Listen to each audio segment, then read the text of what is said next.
심사에서 예. 가장 이게 뭐지라고 생각했던 부분이 이제 두 가지인데 예.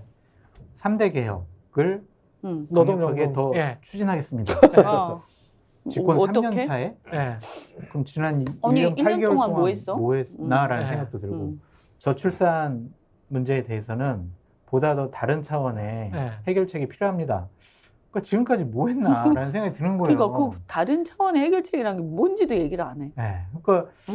저도 상당히 구체적인 이제 게 하나도 연초라서 없어. 그래도 대통령께서 이렇게 중점 들여서 신년사 준비했을 거 아니에요.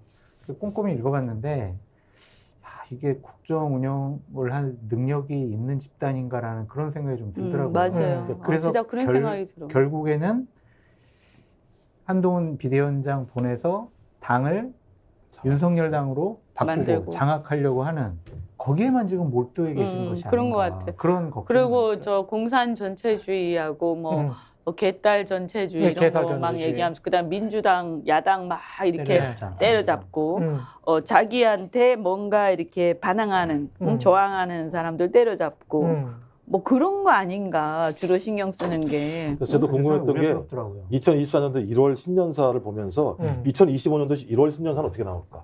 복불 같다는 느낌이 드는 거예요. 민주당이 발목 잡아서 못했습니다. 그러니까 알았어요. 그 민주당이 발목 잡았을 때, 그러니까 4월달에 보세요. 만약에 4월달에 민주당이 승리를 하면 발목 잡은 거 아니죠. 발목 잡았음에도 불구하고 국민이 지지할 정도라고 얘기하면 얼마나 일을 못한 거겠습니까? 그러니까 저는 예를 들면 상대적인 싸움을 하지 말자는 거예요. 그러니까 근데 여기서 내가 승리는 보니까 승리의 정의는 뭡니까? 승리는 민주당이 야권이 승리했다라고 하면 몇 석이 승리? 그러니까 네. 일단 그 전에 네. 지금 발목 잡는다 어쩐다 이것도 지금 윤석열 정권이나 국민의힘 현재의 가장 큰 문제는 옛날에는 발목 잡는다고 할 때 구체적인 지적이 있었어요. 요런 예산을 우리가 했는데 이거 복지 예산이 민생 예산인데 요거 왜 안 해주냐 하면서 발목 잡는다고 했거든요. 예. 근데 지금은 저는 이게 대변인들이라든가 얘기하는 거 보면서 구체성이 하나도 없어요.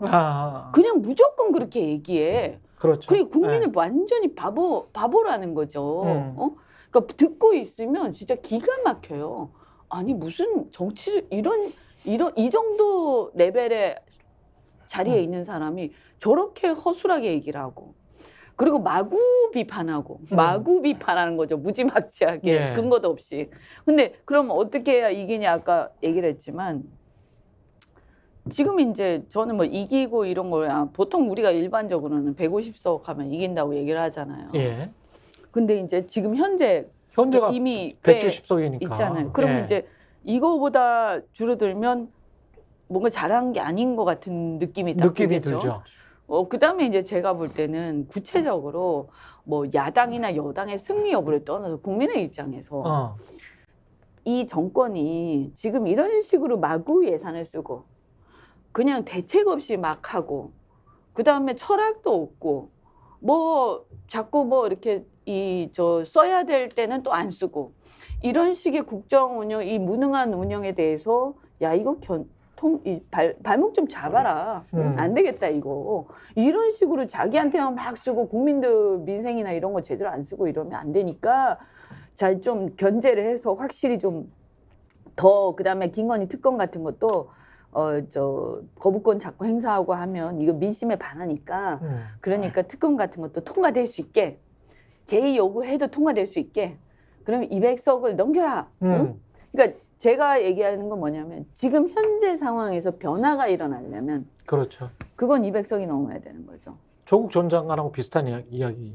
그러니까 만약에 네. 200석을 못 넘으면 지금하고 똑같은 거예요. 조국 얘기하면 또 저 급발진합니다. 근데 저는 이 얘기죠. 제가 원칙과 원칙을 좀 세울 필요가 있는 건데 사실 그래서 굉장히 이제 어느 순간부터 발목 잡기라고 스트레스 말씀하시는데 그러니까 국민과 국회가 결정한 사항들에 대해서 딴지를 걸면 발목을 잡는 거예요. 그러니까 예를 들면 양곡관리법, 간호법, 방송법, 노동산법을 국회가 통과를 시켰어요. 대통령이 거부권을 행사하면 이걸 우리가 발목 잡는 거라고 얘기하는 거예요. 그거는 발목 잡는 거예요. 어느 순간부터 대통령이 하는 일을 국회가 예를 들면 견제를 하면 발목을 잡는다고 얘기하는 건 매우 반민주적인 거예요. 아니 어느 사회가 예를 들면 대통령에게 모든 권한을 줬습니까? 그렇지. 그러니까 국민을 대의하는 국회가 가장 높은 거예요. 미국도 하원이 가장 높은 것처럼. 전 그래서 발목 잡기라는 표현을 이렇게 막 쓰는 건 매우 문제가 많다라는 말씀을 드리고요. 그러니까 국회와 국민과 국회가 가장 상위에 있는 거고요. 그것을 따르지 않는 자들, 그것이 대통령이고 누구건 상관없이 우린 그런 사람들에게 발목을 잡는다고 얘기를 해야 되는데 어느 순간부터 좀 전도된 이야기들이 상식적으로 얘기되는 건 매우 민주주의에게 불온한 일들이다 이런 생각이 들고요. 제 생각에도 200석이라는 기준은 매우 힘들잖아요. 그러니까. 전 그래도 그래서 참 167석이라도 넘는다면 국민이 얼마나 분노했으면 167석을 그렇게 넘겨줄 많이 됐는데 또 것인가. 더한다. 그죠? 그러니까 그 정도면 대단한 거죠. 180석이라고 하는 범야권의 180석이 되게 높은 건데도 불구하고 이제 그 중에 민주당은 지금 167석 정도를 가지고 있으니까 만약에 107석이 넘는다 또는 아니면 범야권이 180석이 넘는다고 얘기하면 그 전보다도 더 강력하게 현 정부에 대해서 견제하고 비판하라는 뜻이기 때문에 저는 그 정도. 범야권이 180석이 넘고 플러스 만약에 이준석 신당이 뭐 20석이 넘는다면 지금 범야권에 예, 포함해서 포함돼 있어요? 얘기하는 거겠죠.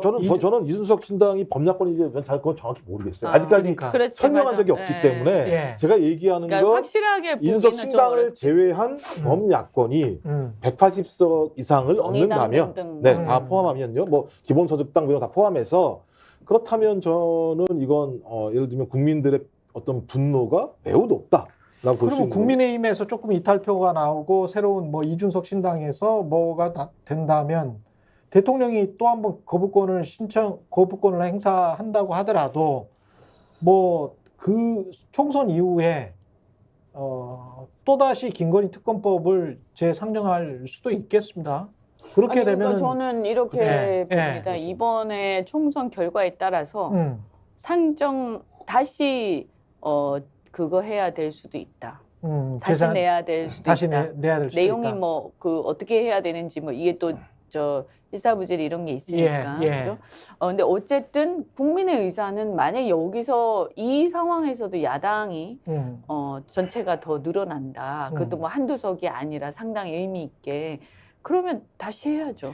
네, 신년 여론조사를 좀 유의 있게 예. 살펴봤으면 좋겠어요. 예. 그러니까 민주당의 전략가 분들이 유의 깊게 봐야 되는 것은 와 내년 정권 심판론 높네.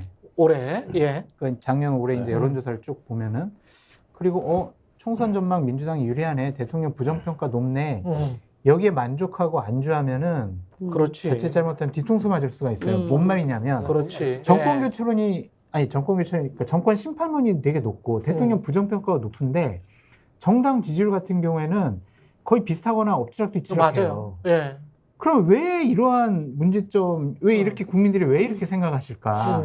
민주당을 대한야당으로 생각하지 않는 근본적인 걸림돌과 장애물은 무엇일까? 그것을 제거해야 내년 총선에서 보다 더 확실한 승리를 얻을 수 있다라고 생각을 해야지.